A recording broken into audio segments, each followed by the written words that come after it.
আর এবার অভিষেক বন্দ্যোপাধ্যায় নিশানায় roll observer C Murugan. Supreme কোর্টের নির্দেশ উড়িয়ে হোয়াটসঅ্যাপে নির্দেশ দেবার অভিযোগ।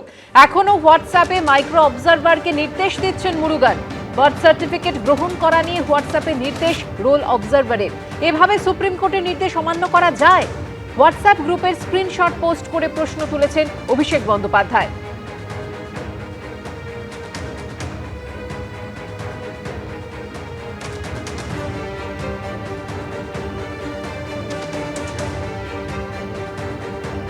মমতা বন্দ্যোপাধ্যায় একেবারে শুরু থেকে নির্বাচন কমিশনকে হোয়াটসঅ্যাপ কমিশন বলে অভিযোগ করেছেন। এমনকি সুপ্রিম কোর্টে দাঁড়িয়ে যেদিন সওয়াল করেছেন সেদিনও এই নিয়ে তিনি সরব হয়েছেন। আর অভিষেক বন্দ্যোপাধ্যায় একেবারে হোয়াটসঅ্যাপ গ্রুপে স্ক্রিনশট শেয়ার করেছেন, এই অভিযোগ করেছেন। তার অভিযোগ কিন্তু একেবারে খারিজ করে দিল জাতীয় নির্বাচন কমিশন। কোনো নির্দেশ নয়, হোয়াটসঅ্যাপ চ্যাটে নিয়মের ব্যাখ্যা দেওয়া রয়েছে।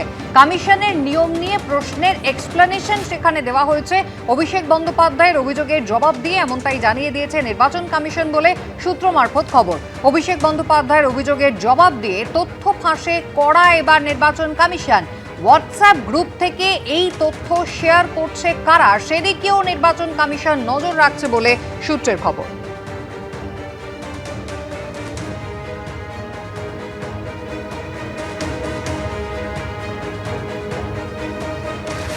সি মুরুগানকে অভিষেক বন্দ্যোপাধ্যায়ের আক্রমণ করা নিয়ে পাল্টা জবাব দিয়েছেন বিজেপি নেতা অমিত মালব্য। কি বলছেন তিনি বলছেন, বেকার ভাতার জন্য লম্বা লাইন, সত্য সামনে আসায় সস্তার রাজনীতি।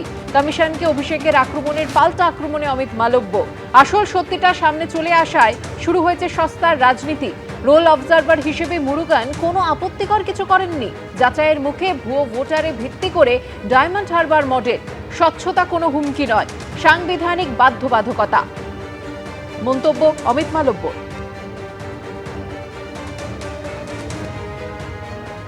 অভিষেক বন্দ্যোপাধ্যায় বা মমতা বন্দ্যোপাধ্যায় এই দুজনেই চেষ্টা করছেন এসআইআরটাকে যেন তেন প্রকারে বন্ধ করে দেওয়ার জন্য। এসআইআর বন্ধ হলে পরে ওনাদের কি লাভ হবে নিশ্চয়ই বুঝতে পারছেন আপনারা। এখন যা লিস্ট বেরোচ্ছে, আমি যা দেখতে পাচ্ছি, কোনো জায়গায় 10,000, কোনো জায়গায় 15,000, কলকাতার সিটগুলোতে তো আরো বেশি বেশি করে নাম বাদ পড়েছে। আমার কাছে খবর এলো, যেমন এটি হিসেব করে দেখা গেছে, ব্যারাকপুরে প্রায় 50,000 ভোট ছাপ্পা মেরেছে গত লোকসভা নির্বাচনে তৃণমূল কংগ্রেস। তাহলে এই ছাপ্পাটা যদি বন্ধ হয়ে যায় তাহলে ব্যারাকপুর লোকসভা নির্বাচন ফলাফলই তো পরিবর্তন হয়। অভিষেক বন্দ্যোপাধ্যায় চোখে আঙুল দিয়ে দেখিয়ে দিয়েছেন আবার যে কিভাবে সমস্ত আইন নীতি ভেঙে নির্বাচন কমিশন কাজ করছে। সুপ্রিম কোর্ট পরিষ্কার বলে দিয়েছিল কিন্তু এইসব হোয়াটসঅ্যাপ, এইসব ফতোয়া এইভাবে চলবে না। সার্কুলার মানে সেটা সার্কুলার। আজ এখন দেখা যাচ্ছে যে ওই মুরুগান বলে যে ভদ্রলোক ওদের, তিনি আবার এরকম নিজের মর্জি মতো ফতোয়া হোয়াটসঅ্যাপে চালিয়ে দিচ্ছেন। সুপ্রিম কোর্টের রায়কে অমান্য করে এই মুরুগান এবং তার লোকজনেরা তারা এই হোয়াটসঅ্যাপে বিজেপির সুবিধা মতো নানা রকম ফতোয়া ইত্যাদি দিচ্ছে। অভিষেক বন্দ্যোপাধ্যায় এই গোটা সিস্টেমটাতে যে দলদাসের ভূমিকা, বিজেপির দলদাসের ভূমিকা পালন করছে এই নির্বাচন কমিশন, তো সেটা একেবারে ফাঁস করে দিয়েছে।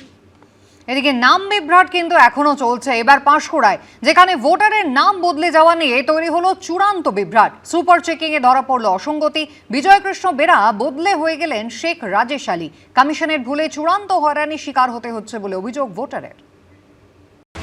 আর 10 দিন পরে চূড়ান্ত ভোটার তালিকা প্রকাশ করবে নির্বাচন কমিশন। কিন্তু এখনো সাধারণ মানুষের মধ্যে বিভ্রান্তির শেষ নেই। পূর্ব মেদিনীপুরের পাঁশকুড়া পশ্চিম বিধানসভা কেন্দ্র। এই কেন্দ্রের ভোটার বিজয়কৃষ্ণ বেরা। তার অভিযোগ, 2020 সালের পর ভোটার লিস্টে তার নাম বদলে হয়ে গেছে শেখ রাজেশ আলী। একাধিকবার অনলাইনে সংশোধনের চেষ্টা করেও লাভ হয়নি বলে তার দাবি। এমনকি এসআইআর শুরুর পর এনুমারেশন ফর্মও আসে শেখ রাজেশ আলীর নামে। অথচ বাবা মার নাম ঠিকই আছে, ভুবনচন্দ্র বেরা এবং পুষ্পরানী বেরা। দুবার ভোট দিতে পারিনি, তার আগে ঠিক ছিল। 2 সালে আমার ঠিক আছে। এটা যারা ওই লিস্টে নাম তুলছিল তাদেরই ভুল, অন্য কার ভুল হতে পারে। তারা ভুল করবে, তার জন্য আমাদেরকে ভুগতে হবে। আমার ওই জব কার্ড নাম কাটা গেছে এই ভুলের কারণে। আমার ঘর কোনো দিন পাইনি, গরিব মানুষ একটা ঘর পায় তো সেটাও পাইনি এই ভুলের কারণে। অভিযোগ সামনে আসতেই বিজয়কৃষ্ণ বেরা, তার ভাই এবং তাদের বিএলওকে ডেকে পাঠান পাঁশকুড়ার বিডিও। যতবার নাম ঠিক করে আছে, যারা কম্পিউটারে কাজ করতেছে সব ভুল, যারা কাজ করতেছে ওই লোকগুলাই ভুল করতেছে। প্রত্যেকবারে ভুল, প্রত্যেকবারে একই জিনিস আসছে, নাম সংশোধন হচ্ছে কিন্তু সংশোধনের সেই একই ভুল বারবার যাচ্ছে। ধরুন আপনি একটা কিছু করতে করতে ভুল করে ফেলতেই পারেন, সেই রকম কোনো কারণে একটা ভুল হয়তো মানে করার সময় টাইপ করার সময় ভুল হয়ে গেছে। ইয়ারওকে জানিয়েছিলেন বিষয়টা? হ্যাঁ, তখন কি জানিয়েছিল ইয়ারও? আরও ওই তো জানিয়েছিল যে এইভাবে কারেকশন করতে হবে, এইভাবে তারপর নোটিশ, হিয়ারিংয়ের নোটিশ হয়ে যায়, উনি নোটিশ এসেছিল, এসে করে গেছেন। সমস্যার সমাধানের আশ্বাস দিয়েছেন বিডিও। রাজেশ আলী অ্যাকচুয়ালি নামটা ভুল, ওই নামটা ওখানে অ্যাকচুয়ালি কোনো ভুলবশতই চলে এসেছে। ওনার যে তথ্য আছে, আনুষঙ্গিক যা ইনফরমেশন আছে ইএফএ বা অন্যান্য সব জায়গাতেই উনি কিন্তু বিজয়কৃষ্ণ বেরা হিসাবেই আছেন এবং সেই সংক্রান্ত তথ্যগুলো উনি দেখিয়েছেন। আজকে আমরা দেখে নিয়েছি ওনার আধার, ওনার ল্যান্ড রেকর্ড, আর ওনার মায়ের এপিক, ভাইয়ের এপিক সবগুলোতেই দেখেছি যে সেই তথ্যগুলো ঠিক আছে। দক্ষিণ চব্বিশ পরগনার মগরাহাটে আবার নথিপত্রের সুপার চেকিংয়ে উঠে এলো অসঙ্গতির ছবি। দেখা গেল একজনের জন্মের 2 মাস আগের তারিখে ইস্যু করা হয়েছে বার্থ সার্টিফিকেট। দক্ষিণ চব্বিশ পরগনার মগরাহাটের বাসিন্দা হাফিজুর রহমান হালদার। তার জন্ম 1990 সালে 30শে অক্টোবর। অথচ রাজ্যের স্বাস্থ্য ও পরিবার কল্যাণ দপ্তরের তরফে যে বার্থ সার্টিফিকেট ইস্যু করা হয়েছে তাতে ইস্যুর তারিখ রয়েছে 1990 সালে 23শে অগস্ট। সব মিলিয়ে সুপার চেকিং পর্ব যত এগোচ্ছে ততই সামনে আসছে এমনই ভুরি ভুরি তথ্য। রুমা পাল, এবিপি আনন্দ। জলাজমি বুঝিয়ে বাড়ি তৈরির অভিযোগে এবার সাসপেন্ডেড তৃণমূল নেতা হুমায়ুন কবিরের স্ত্রীকে নোটিশ পাঠালো রাজ্যের ভূমি ও ভূমি সংস্কার দফতর। 7 দিনের মধ্যে হুমায়ুন পত্নী মীরা সুলতানার থেকে জবাব তলব করা হয়েছে। এরই মধ্যে নিজের জামাই ও তৃণমূলকে নিয়ে চাঞ্চল্যকর দাবি করেছেন হুমায়ুন কবির। আদালতের নির্দেশে সাসপেন্ডেড তৃণমূল বিধায়ক হুমায়ুন কবিরের মেয়ের শ্বশুরবাড়ির সম্পত্তি বাজেয়াপ্তের পর এবার নোটিশ পেলেন ভরতপুরের বিধায়কের স্ত্রী। জলাজমি বুঝিয়ে বাড়ি তৈরির অভিযোগে হুমায়ুন কবিরের স্ত্রী মীরা সুলতানাকে নোটিশ পাঠালো রাজ্যের ভূমি ও ভূমি সংস্কার দফতর। অভিযোগ, বেলডাঙ্গা 2 নম্বর ব্লকের নারকেল বাড়িতে হুমায়ুন কবিরের যে বাড়ি রয়েছে তার নিয়ম না মেনে জমির চরিত্র পরিবর্তন করে তৈরি করা হয়েছে। তার জন্য সংশ্লিষ্ট কর্তৃপক্ষের কোনো অনুমতি নেওয়া হয়নি। হুমায়ুন পত্নীর থেকে 7 দিনের মধ্যে জবাব তলব করা হয়েছে। যা খুশি করতে পারে। এটা 2003 সালে ওখানে কনস্ট্রাকশন শুরু হয়েছিল। সেই বাড়িতে বিদ্যুতের কানেকশন আছে, সেই বাড়িতে সিসি, সেই বাড়িতে বসত বাড়ি। তো হঠাৎ করে 15 বছর পরে কেন নোটিশ আসছে সেটা তো প্রশাসনকে জবাব দেওয়া হবে। অপরাধ যদি হয়ে থাকে, যদি জলা জমিতে বাড়ি করে থাকেন, সেটা অন্য কাকে নোটিশ দিল না দিল বলে মিটে যায় না।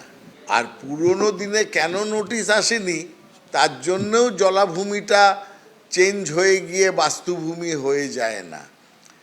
আপনার ওপরে একটা নোটিশ হয়েছে, আপনাকে কারণ দেখাতে হবে, না হলে বাড়ি ভেঙে দেওয়া হবে। যা আইন সেই মতন চলবে। এই চাপানুতরের মধ্যেই নিজের জামাই ও তৃণমূলকে নিয়ে চাঞ্চল্যকর দাবি করেছেন হুমায়ুন কবির। তৃণমূলকে জিজ্ঞেস করুন, যারা একদিকে তাদের সম্পত্তি ক্রুক করতে চাইছে, আবার মালদার কোনো ব্যক্তিকে দিয়ে, সেও আমার বিআইদের আত্মীয়, তাকে দিয়ে কালকে পাঠিয়েছে যে আমার জামাইকে লালগুলার তৃণমূলের বিধানসভার ক্যান্ডিডেট করতে। তাহলে এদের মতো শয়তান আর এদের মতো কুচক্রী মানুষ আপনি পাবেন বাংলায় খুঁজে? যত বেশি উনি বুঝতে পারছেন যে ভোটে একটা ভয়ঙ্কর ভরাডুবির দিকে যাচ্ছে, উনি দোকান খুলে বসে আছেন, দোকানে লোক আসছে না, তো তত বেশি এই সমস্ত আজগুবি নানা কথাবার্তা। এই আবহে এবার ভাঙড়ের বহিষ্কৃত তৃণমূল নেতা আরাবুল ইসলামকে নিয়েও নতুন দাবি করেছেন হুমায়ুন কবির। আরাবুল আমার সাথে কয়েকবার দেখা করেছিল, অনেক রকম তার স্বপ্ন, অনেক কিছু লড়াই লড়বে। আগে দলে জয়েন করতে হবে, তারপরে তাদের নিয়ে কথা বলবে। একাধিকবার এসছে, দেখা করেছে। এ বিষয়ে প্রতিক্রিয়ার জন্য ফোন করা হলেও কোনো মন্তব্য করতে চাননি আরাবুল ইসলাম। কৃষ্ণেন্দু অধিকারী, পার্থপ্রতিম ঘোষ, অর্ণব মুখোপাধ্যায়, এবিপি আনন্দ। এবিপি আনন্দ, এগিয়ে থাকে, এগিয়ে রাখে।